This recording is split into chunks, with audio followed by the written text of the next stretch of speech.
Look around you today.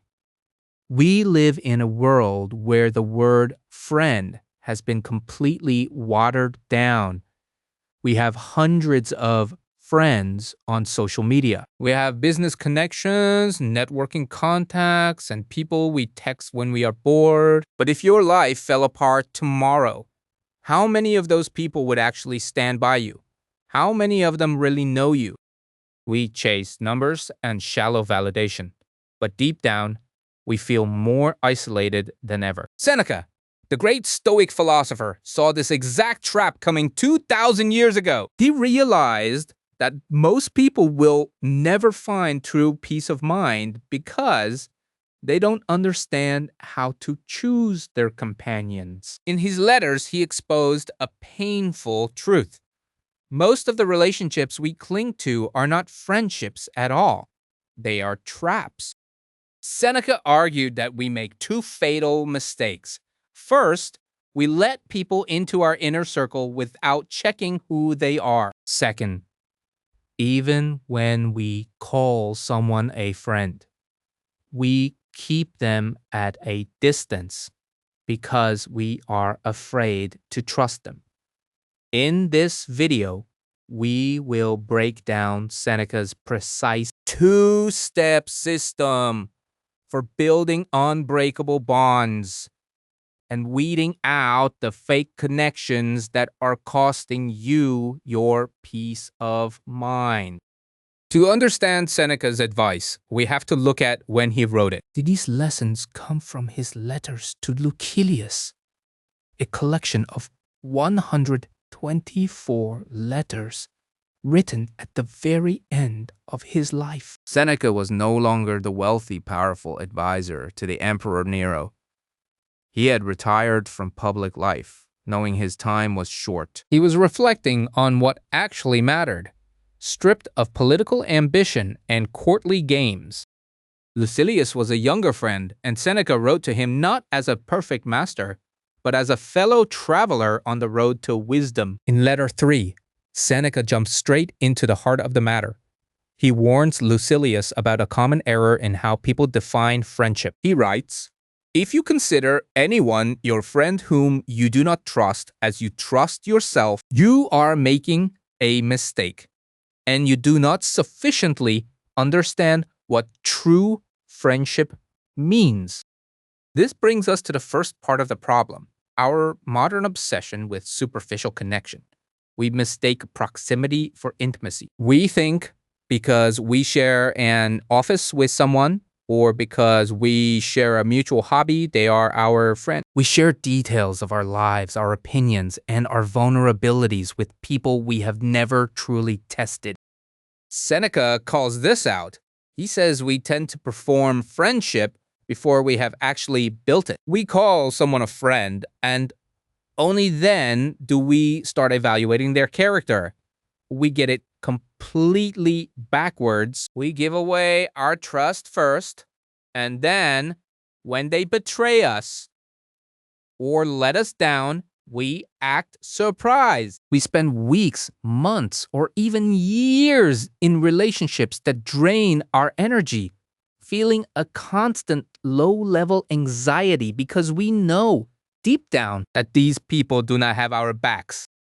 Why do we do this? We do it because we are terrified of being alone. We would rather have 100 shallow connections than face the quiet of our own mind. We tolerate gossip, we tolerate dishonesty, and we tolerate people who only value us for what we can do for them. This is the agitation of the soul. We tell ourselves we are being nice, or that we are just networking. But Seneca warns us that this shallow utility is the death of real connection. When you form a friendship based on what you can get from the other person, it is not friendship. It is a business transaction. And the moment the utility ends, the relationship ends too. As Seneca famously wrote, "He who begins to be a friend for utility will also meet his end for utility." So, what is the solution? Seneca's first rule is simple, but incredibly difficult to practice. You must judge before you trust. He writes, when friendship is settled, you must trust. Before friendship is formed, you must pass judgment. This means you must be slow to call someone a friend. You must watch them. How do they speak about others when they are not in the room? Do they gossip to you? If they do, they will gossip about you. How do they handle setback and pressure? Do they take responsibility? Or do they blame everyone else? How do they treat those who can do nothing for them? Seneca asks us to be rigorous. Do not let your loneliness lower your standards. Take your time to observe a person's character. Look for consistency, integrity, and self-control. This is not about being cold or judgmental in a cruel way. It is about protecting the sanctuary of your mind. If you are going to let someone into your life, they must be worthy of that space. But once you have made that judgment, once you have decided that this person is indeed a true friend, Seneca's second rule takes over. You must trust them completely. He writes, indeed, I would have you discuss everything with a friend, but first of all, discuss the man himself. When friendship is settled, you must trust. This is where many of us fail. Even when we find good people, we keep our guard up. We hold back our true thoughts, our fears, and our doubts because we have been hurt in the past. But Seneca says that half-hearted trust is not trust at all. If you cannot share your deepest self with a friend, you are denying the very purpose of the connection. You must eliminate all suspicion. You must speak to them as openly as you speak to yourself.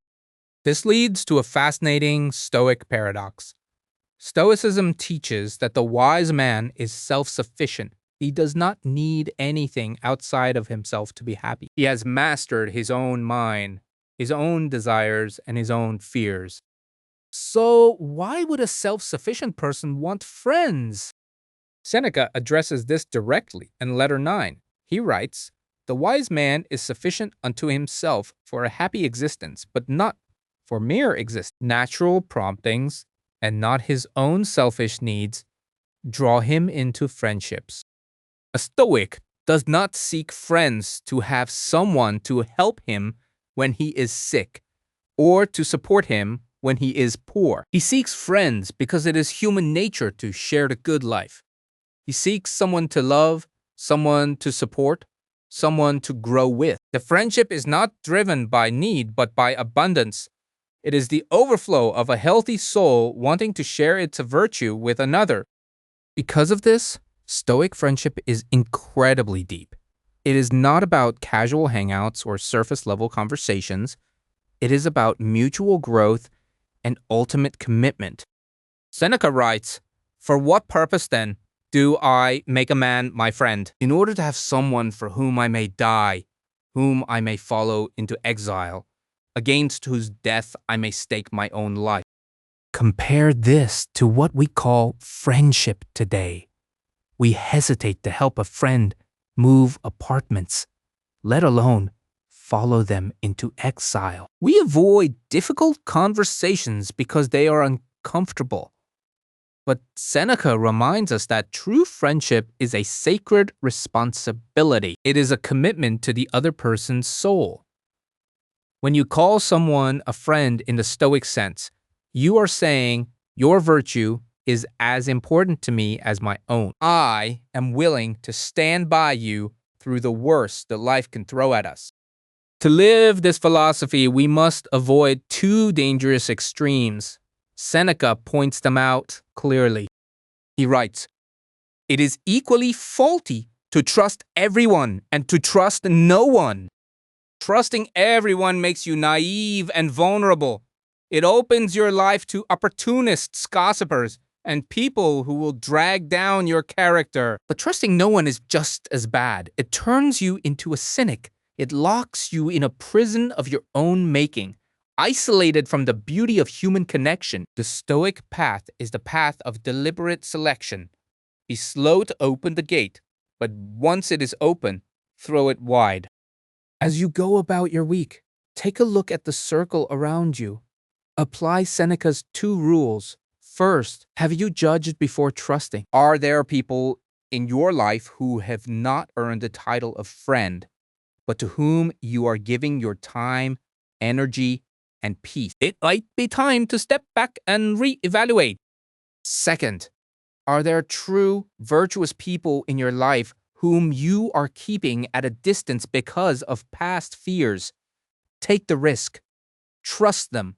Share your thoughts openly. In a world of noise and shallow connections, building even one true philosophical friendship is a radical act. It is the only way to find real community on the road to wisdom. If this video gave you something useful, subscribe to the channel for more Stoic philosophy applied to real life. Stay Stoic.